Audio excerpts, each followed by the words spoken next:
Saudara-saudara sekalian, selamat sore.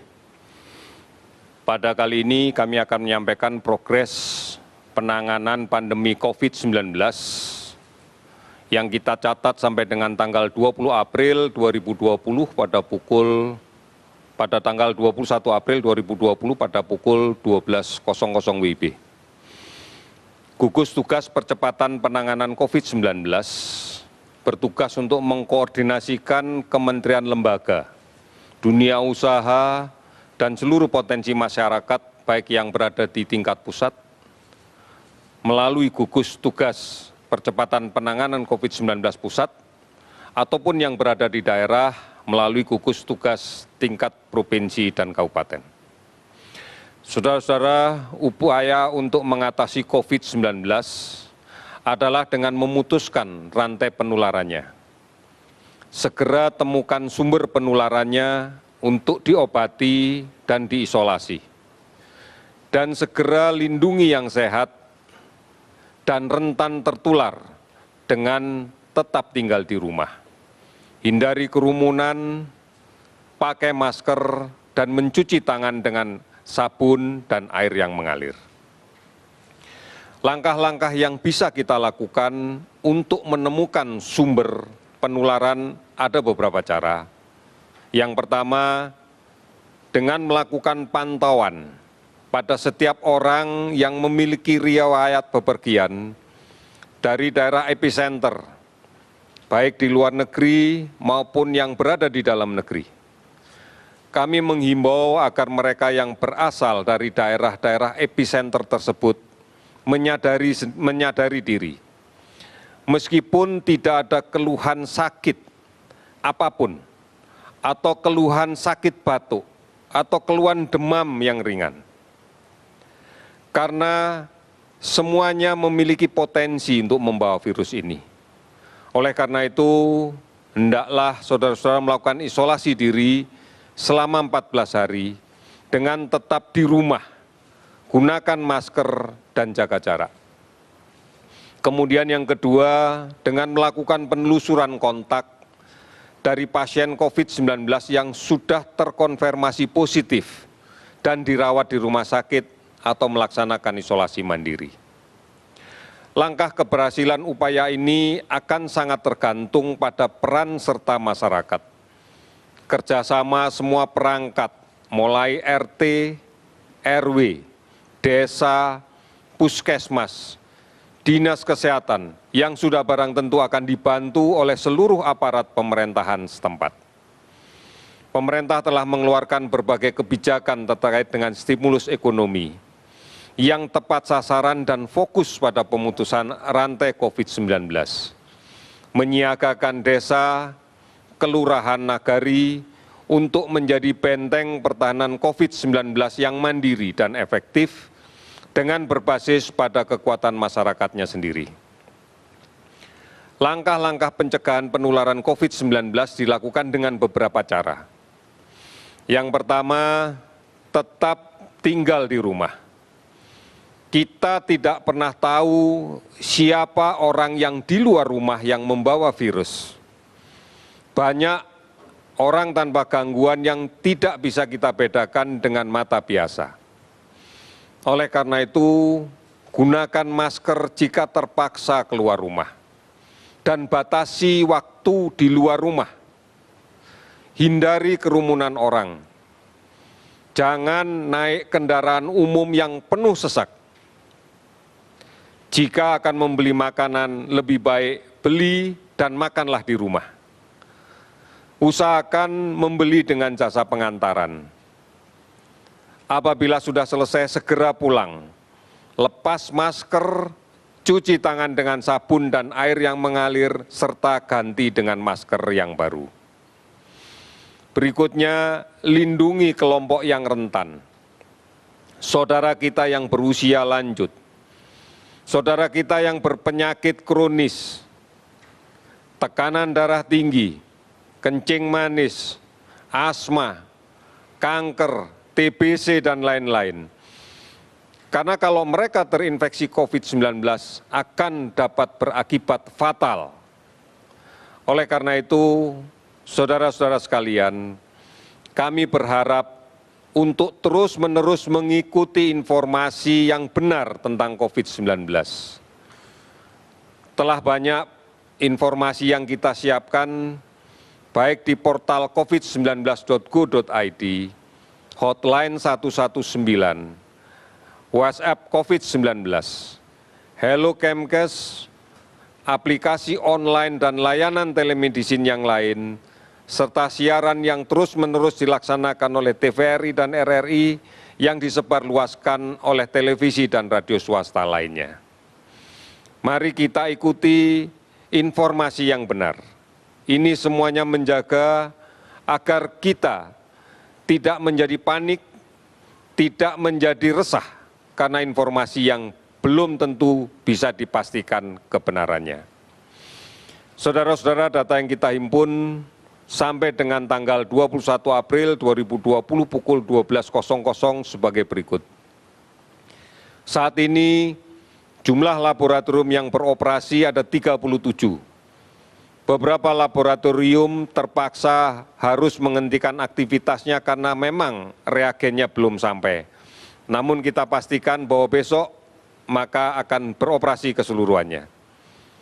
Spesimen yang kita periksa sudah mencapai 503.701. Kasus yang diperiksa sebanyak 46.173 orang. Hasil positif sebanyak 7.135. Hasil negatif 39.038 orang. Dari pemeriksaan ini, kalau kita hitung berdasarkan jumlah pasien, maka akumulasi data pasien yang kami himpun dari seluruh dinas kesehatan provinsi kita dapatkan 186.330 orang dalam status orang dalam pemantauan. Data ini adalah akumulatif dan sebagian sudah selesai dipantau. Pasien dalam pengawasan sebanyak 16.763, ini adalah data akumulatif yang kami kumpulkan dari Dinas Kesehatan seluruh Indonesia. Angka inilah yang kemudian akan kita jadikan prioritas untuk pengecekan laboratorium. Konfirmasi positif yang kita dapatkan sebanyak 7.135 orang. Kasus sembuh 842 orang, kasus meninggal 616 orang. Seluruh provinsi telah terdampak. Kabupaten kota yang terdampak meningkat menjadi 257 kabupaten kota. Jika kita perhatikan sebaran pasien sembuh di DKI sudah ada 286 orang dinyatakan sembuh, tentunya dengan kriteria klinis, membaik, tidak ada keluhan, serta pemeriksaan laboratorium sudah dinyatakan 2 kali pemeriksaan negatif. Jawa Timur 100 orang, Sulawesi Selatan 73 orang, Jawa Barat 75 orang, Jawa Tengah 51 orang. Apabila ditotal dengan keseluruhan provinsi yang lain, maka jumlah sembuh adalah 842 orang. Rincian yang kita dapatkan adalah sebagai berikut. Pada hari ini kita dapatkan 375 kasus konfirmasi baru, sehingga total menjadi 7.135 orang. Kasus sembuh bertambah 95 orang, sehingga total menjadi 842 orang. Kasus meninggal bertambah 26 orang, sehingga jumlahnya menjadi 616 orang. Saudara-saudara, mari kita berpartisipasi secara aktif dalam penanganan COVID-19 ini melalui cara memutuskan penularan COVID-19 ini. Pastikan kita, keluarga kita tidak tertular. Dan kita pastikan saudara-saudara kita yang kemungkinan tertular tidak menulari ke orang lain. Tetap tinggal di rumah, ini adalah jawaban. Mari kita sebarluaskan dan kita laksanakan penggunaan masker.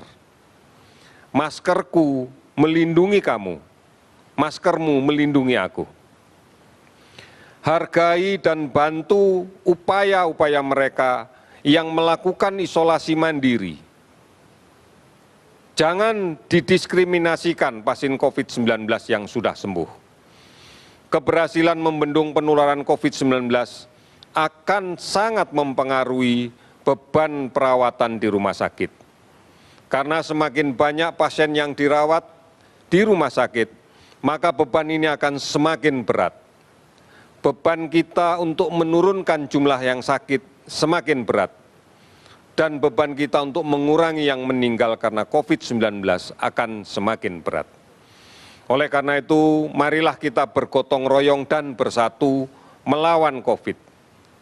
Dari pusat sampai ke daerah, sampai ke desa, sampai ke RT, sampai ke RT, sampai ke keluarga. Tetap berada di rumah, produktif di rumah. Waspadai ancaman demam berdarah. Pada periode ini adalah bulan-bulan yang secara klasik pada masa-masa pancaroba terjadi peningkatan kasus demam berdarah. Apabila ini kemudian terjadi bersamaan dengan infeksi COVID, maka angka kesakitan akan semakin meningkat. Dan akan terlihat kecenderungan penderita COVID yang meninggal adalah pada usia yang masih muda. Oleh karena itu, waspadai demam berdarah. Lakukan pemberantasan sarang nyamuk di rumah kita bersama keluarga kita. Untuk menguras dan membersihkan tempat penampungan air, menutup tempat penampungan air, menyingkirkan atau mendaur ulang barang bekas yang dapat menjadi tampungan air. Saudara-saudara, bentuk kerjasama inilah yang dibutuhkan. Bentuk saling tenggang rasa inilah yang diperlukan. Mari kita menjadi teladan untuk menyelamatkan keluarga kita. Mari kita menjadi teladan untuk menyelamatkan tetangga kita. Mari kita menjadi teladan untuk menyelamatkan lingkungan kita. Hanya ini cara yang bisa kita lakukan untuk menyelamatkan bangsa kita.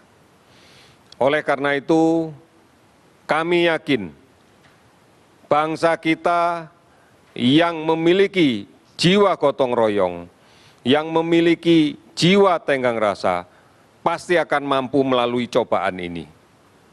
Dan sejarah sudah membuktikan itu. Oleh karena itu, yakinlah kita pasti bisa. Dan kita akan mampu melewati semua ancaman ini dengan semangat gotong royong dan bersatu. Sekian, terima kasih, selamat sore.